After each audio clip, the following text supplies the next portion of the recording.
Welcome to the Empower You podcast. I am Emma. And I'm Aimee. And we are part of Empower You. Creating some happy, healthy people along the way. Absolutely, that is our goal in life. Absolutely. So last week we went through consistency. I've had a lot of my clients saying that they've been adding the tips in that we suggested into their weekly goals and stuff, so more like habit stacking. And we've had a few emails through from people saying that scheduling their week in advance is really helping them to become more consistent, which is really good. Yeah, it's awesome to hear kind of how it's helping you guys and how it's helping our own clients as well. So yeah, we're glad we can help in some way or another. Absolutely. So this week we are going to go over self-honesty, as this was something that someone emailed in that they would like to hear about. So if there is anything you would like to hear about in forthcoming podcasts, then just let us know. We'll put the email address at the end of the podcast. So we picked the affirmation today of: the journey to self-discovery begins with self-honesty. Yes, I like that one. It's true. You know, if you want to improve, grow, develop as a person, you have to be honest with where you're at. Because if you're lying to yourself, then you're never going to be able to get better. So, yeah. Absolutely. And I think it's difficult, especially at the beginning. And I don't even know what I was about to say then. Especially depending on your circumstance. I think I said depending on the circumstance in one word then. That's what I was going for. Because depending where you're at, you don't always want to be honest with how you got there, right? Yeah. Like, say if you're like a bigger person, you might not be thinking, oh yeah, look at all of what I've done to get me here, and now I've got to undo everything that I've done. So it could be really daunting being honest with yourself. Absolutely. And again, even if you're at the opposite end of that spectrum, because people have like eating disorders and things like that, again, you've got yourself into a place that you're not happy with, but you have to be honest with how you got there to be able to undo that to be where you want to be. Definitely. And you have to be in the right state of mind and place to start being honest with yourself. But if you feel like you are, then it's a good place to start. And often when we have clients kind of sign up and things like that, we get them to track their food, whether it's writing it down or putting it onto like a calorie counting app or whatever it is. And actually, most people say it's really helpful because they actually think more about what they're putting into their mouths. It's not about making people feel guilty, but it's just about being aware of actually what's going on and being honest with yourself, because a lot of the time we can just put stuff in our mouths throughout the day and we're not really thinking about it. Absolutely. So actually, yeah. And it, like, in the past, like, I've had a lot of clients that are like, oh yeah, I've eaten well. And I'm like, well, so what have you eaten? And then they'll be like, oh, I only had this, this and this. So say like, I don't know, cereal for breakfast, then I only had like a sandwich for lunch, and then I've just had dinner, which was pasta and, I don't know, chicken. And then as they're talking to me, like, they're like, oh yeah, like, I went to the shop today and I got this, and then I got this, and then it's like, actually, it's not just those three things, is it? There is more. Yeah. Which is absolutely fine. But when you actually talk about it, you don't think you've had a lot, but actually when you add it all up or you write it down, like, it's so easy to eat a chocolate bar and think you haven't really had anything because it doesn't fill you up. Yeah, like, yeah, exactly. Or like even today. Some food that you're having might be really high calorie, but you think you haven't had much today because you might have had one chocolate bar, one packet of crisps, a donut, which actually isn't that much food. It's quite a small amount of food, but those calories are going to be a lot more than, you know, if you've had something a little bit more nutritious. Absolutely. And I think it's the same for exercise as well, isn't it? And moving. You could quite easily be like, oh yeah, I feel like I've done a lot today. But in reality, you might have only walked around your flat and it might only be, say, like 500 steps. But because you've been on your feet, you feel like you've been up for ages. But actually sometimes you look at, like, say if you've got a fitness tracker, not everyone does, but if you've had that and then you look at it and you go, oh, I feel like I've been on the move all day, yet I really haven't done a lot. Do you know what I mean? I think it's just quite an easy one to get into thinking that you've done more, or thinking you've been a lot better. I was finding the words, because it's not being better, is it? Being more mindful, I suppose. But like, yeah, you think you've been like top notch, yeah, and actually you haven't done as much or eaten what you thought you had eaten originally. It's really hard. This is such a really, oh god, my mouth today. Such a hard topic to cover without feeling like you're accusing people of stuff. Yes. Do you know what I mean? Because we all do it. It's all normal. It's all human, and it's not a judgmental or a judgmental thing or trying to make you feel guilty. It's just good to be self-aware and good to be conscious of what you're doing. And if you do have a chocolate, if you do have a packet of crisps, or do have a donut, that's not a bad thing. You know, you don't need to beat yourself up for it or feel horrendous for it. It's just good to be mindful of what you're doing. And having things in moderation, you know, as you get further along, which is what becoming aware is going to help to do. Yeah, because then that could go on to other things, can't it? Because then stopping like the binge eating and things like that. But if you're honest with yourself at the beginning, you can eat in moderation, which will then stop binge eating along the way. There's so many topics this then goes into. Yeah. Isn't it? And we're really good at going off the topic. Tangents. We're not going to do that today.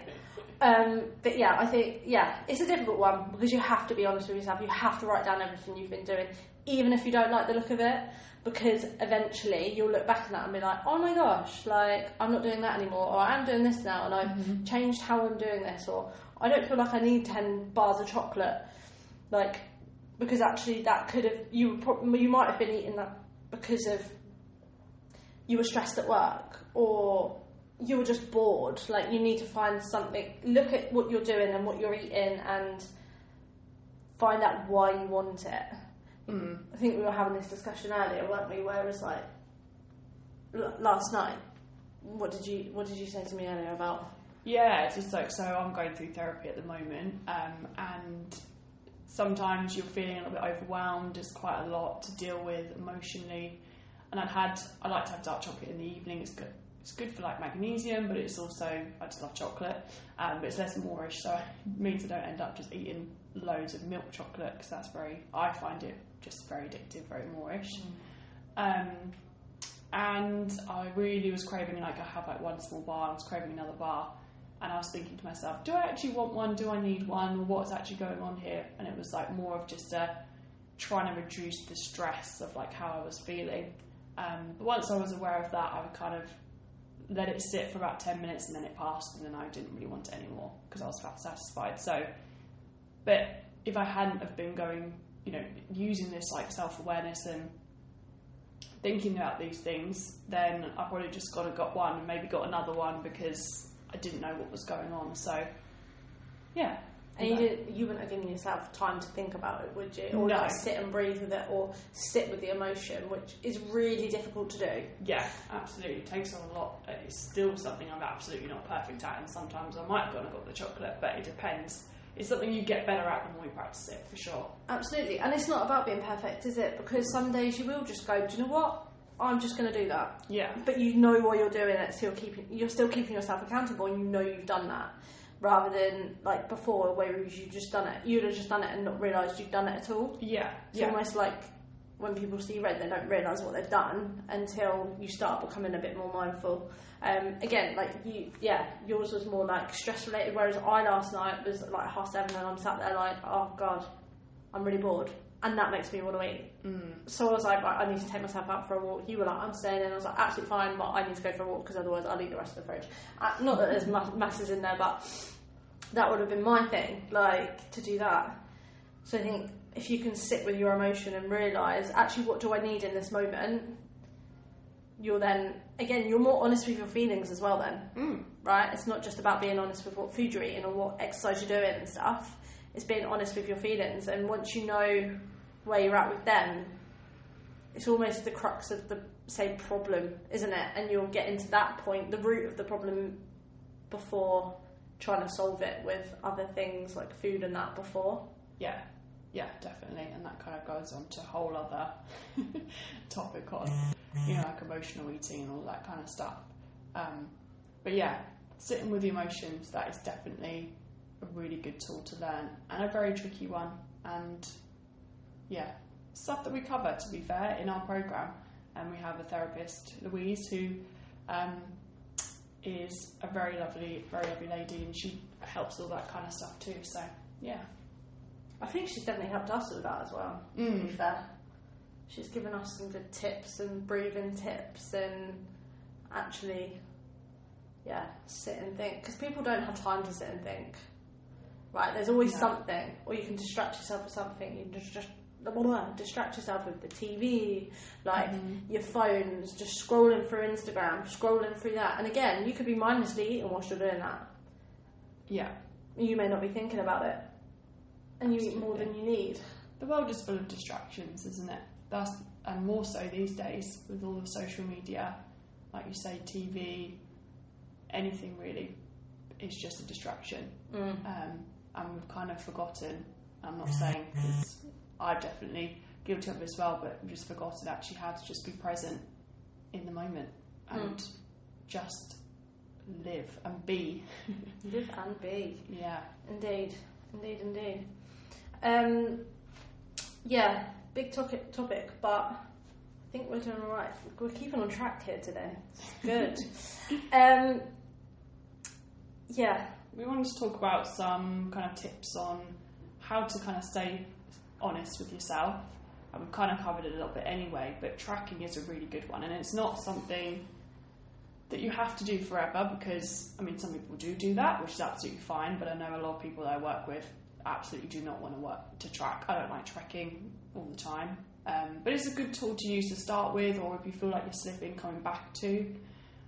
We use kind of trackers where you write everything down, or like I say, you can use like apps like MyFitnessPal, or there's like Calorie Counter, all those kind of things that are free as well, so whatever's kind of easiest for you. But like we said before, it just kind of helps you to realise what you're having in the day, how many steps you're doing, how much water you're drinking, looking at all those things. And it's, like we said, it's not about trying to make you feel guilty for those things. If you do have those, absolutely fine to write them down. It's just gives you a good view of kind of where you're at, and then you can start kind of setting some goals and making some changes from there. Absolutely. I think it's quite good with portion control as well, if you don't really know, because it's amazing how much actually is in food. Or like, I don't know, like used to be guilty of it massively, like pasta. Oh my God, when you tip it in a pan, you think that's not a lot. And then once you cook it, you're like, oh my gosh, I have literally got a mountain. Yeah. But I would used to eat that because I'd cook that for myself. Yeah. Do you know what I mean? Whereas now I'd be like, okay, actually, we cooked pasta the other day, didn't we? And I did 5 cupped handfuls of pasta, and that was enough for our dinner and lunch the next day. Yeah. Whereas normally, when I was younger, I would have been like, "Oh, that's all my dinner." Like, there's no way I could have eaten that now because of it was so filling, portion control. But yeah, it's learning things like that, and actually learning what is in things that you're cooking, because it's amazing. Like you said, like you could eat a pasty, a chocolate bar, and something else, and that could be like your intake for the day. But then you could also eat like a whole plate of veggies with like some sort of protein and like a wrap or something, and that could be exactly the same amount, but you'd have a whole full plate. Yeah, you could of be stuff so much more satisfied for what is in that pasty. And that's not saying don't have the pasty, because when you go to Cornwall, oh my gosh, always get a pasty because they're like so good. But it's just, what can I have that's going to fill me up more for the amount that I can eat? Yeah, absolutely. Because nothing worse than having something then like 2 hours later feeling really hungry again, and having something else and then feeling really hungry, like just feeling hungry throughout the day. It's just a lot. I like to eat my meal and then just feel full until the next meal. I don't have to think about those hunger cravings. Yeah. Absolutely. Or even if you don't track it, I don't know if you said like just taking photos of what you're eating as well, because then again, when you're taking photos of it, you can see what you've eaten through the day, and it just makes you more aware. Like we said, you don't end up eating like 10 chocolate bars. You could have like 1 or 2 instead. Definitely. And that's one thing I use with clients as well, in the nutrition side of things. If we're tracking, we go by like portion sizes mostly anyway, like hand portion sizes, which we've spoken about before, but on the lifestyle tracker, obviously, it's hard to see what the portions are. So sometimes I just say, look, just take 3 days worth of pictures your meals, and I can see what your portion sizes look like. And actually, sometimes when people aren't getting results, I use that as a tool as well. And the next week they might lose weight if that's their goal. Some people do want to lose weight, which is absolutely fine, because they've just kind of become aware of what they're putting on their plate, and they've got to take a photo, so automatically they lower the portion sizes and then they get results. So it's actually quite a good tool to use as well. Absolutely. I also just thought, because I remember one of my clients saying to me, so every now and then I'll do like Gusto or like a HelloFresh or whatever, and that's because I want more ideas to cook, or like, I just need a recipe to follow without having to think about it. But I remember my client doing it for the first time, and she was like, so this has sorted out our portion control, because obviously they only give you like enough for like just enough 2 people for a meal in the evening. And she was like, oh, my husband's going to want more than that or whatever. But actually, when they both took time to eat it slowly and mindfully, they were like, oh, this is like half the amount I would normally do, but actually we're both full. And once they got used to that, they're like, now I know what a portion is. And I specifically remember her saying, oh, I know how to portion control better now, because this has made me do it. So now when they don't have that and they cook for themselves, they're not eating that mountain of pasta. Yeah. Gusto, HelloFresh, all that kind of stuff is really, really good if you want to work on like portion control and stuff. Or even like buying like a smaller plate. You can buy the plates with the kind of sections crossed off and stuff as well. A lot of clients will use that. And then you look like you've got a bigger plate of food, but it's actually on a smaller plate, so the tricks are mine too, so that's another good one. Yeah, because isn't it the worst when you go to a restaurant and this big bowl comes out and you're looking at it and you're like, because like, there's like 2 things in here, like, soul destroying. It's like ravioli, they give you like 5 pieces and you're like, how's that going to fill me up? Yeah. I mean, yeah, exactly. And sometimes it does, sometimes it doesn't. But I never get it for that reason. I never buy ravioli out. It's never enough. It never fills me up. Absolutely not. Okay, tip number 2, kind of stay with the consistency podcast, like have an accountability buddy or a coach, like we said, someone that you can send your food to, or someone that you can do it with, because it's so much easier. Like a lot of my clients, they'll be trying to eat better, portion control, or do more exercise, or whatever it is that is you being more honest with yourself. And they really struggle because their other half isn't necessarily doing it, or they haven't got someone there that's doing it, because it's so much easier when you do it with someone. Yeah, absolutely. Isn't it? So much easier. Like, how many times have you cancelled a workout because you think, it's only me I'm letting down, whereas if you've got an accountability buddy, you turn up because you're like, I have to be there, that person's doing it, or wanting to do it. Again, with food, if you're eating a certain way and your other half's eating a different way, one is a ball ache cooking more than like one meal, like different meals, that's, but 2, if they're just sat there like stuffing their face with like all the chocolate bars in the world, and you're like, oh, you can't have that, you can have it, just maybe not as much, like it just becomes more difficult, doesn't it? So if you've got someone doing it with you, or a coach, like we said, send pictures to, they're looking at your tracker and things like that, that's going to be helpful. Yeah, definitely. And also, I think being okay with what you're doing as well. So, having a little bit more self-compassion, because I think a lot of the time, if we eat stuff, if we're on like a plan and we're trying to reach a specific goal, for example, getting stronger, maybe growing some muscle or losing weight, whatever it might be, and you go slightly off track, or what you think is off track, and then you beat yourself up about it and punish yourself and feel awful because you've eaten bad food, I don't like using that word, but less nutritious food or something like that. You've had a chocolate bar when you didn't plan to have a chocolate bar that day or something. It's almost just kind of accepting that it's happened. It's fine. Nothing bad's going to happen from that. It's just accept it, try not to feel guilty for it, and just move on. Just get straight back on track afterwards, because the more you beat yourself up, the worse you're going to feel. And if you've beaten yourself up after eating that one thing, I know I've had people in the past that then just quit doing what they're doing. Yeah. And you quitting because of that one chocolate bar, you're going to be even further away from where you want to be. Yeah. Than if you just had that one chocolate bar and then just carried on doing what you were trying to do, or where you were at already. Exactly. Like if you get to Tuesday and you have a chocolate bar and then you think, well, I failed then, and then the rest of the week you just have takeaways and you have just whatever you want to eat, not being mindful of it at all, you think 80% of your week then is off track. Whereas if you had that one chocolate bar and then got straight back on track again, that's only going to be like 5% of your week that's off track. Yeah. So, yeah, don't let one slip up affect the rest of your week, because it's really not going to have a massive impact. And I don't know if you get it with your clients, but mine will go, oh my god, I've had this, blah, blah, blah. And I'm like, and? And they're like, oh, I can do that? I'm like, absolutely. Like, we eat chocolate bars, we eat things. I'm like, if you're doing it moderately, then that's fine. Yeah. Like, you know, yeah, have a chocolate bar a day, whatever. As long as it's not like a big dairy milk, like, sharing one. Like, yeah. don't have one of them every day. But if you're having a small one every day, and it's stopping you from eating even more. So say, like, I will have a cookie from Tesco's, like one of the triple chocolate my finest ones, whatever. Yeah. I'll have one of them with a bit of ice cream and a bowl of fruit. Now I do that because it fills me up more. Yeah. And it's also less calories than me eating all 4 of those cookies. Yeah. So, like, sometimes you need to add stuff to what you're eating to stop you potentially then binging on something that would be higher calories. So if I ate all 4 of those cookies, it would have been about 1,000 calories. Yeah.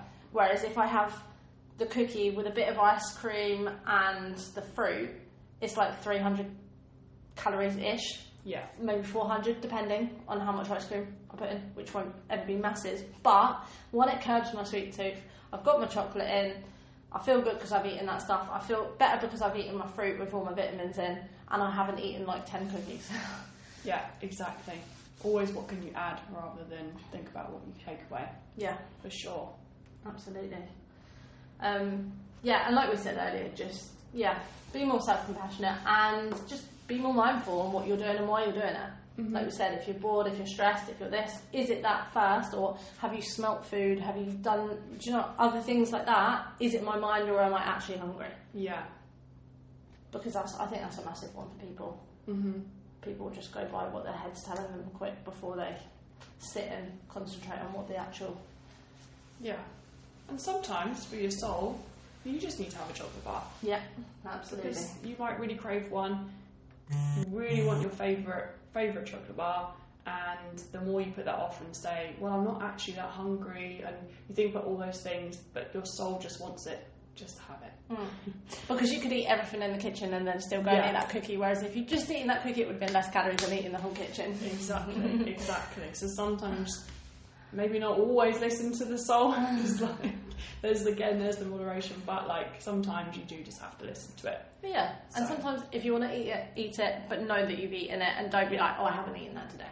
Exactly. Accept it, move on. That's fine. Absolutely. Yeah. Absolutely. Wow. I think that kind of wraps up everything from today. We're trying to keep them nice, short and sweet, so you can listen to them out on a walk or, in your car, wherever you are. But if you do have any questions or any topics that you want us to cover, then you can email us at contactempoweryouFitness@gmail.com, which is contactempoweryouFitness@gmail.com. So send any over to them. Yeah, and then we'll see you for the next topic. Yes, thanks for joining us, and I suppose you'll hear us again soon, hopefully. Yeah, hopefully. Fingers crossed. Bye. See ya.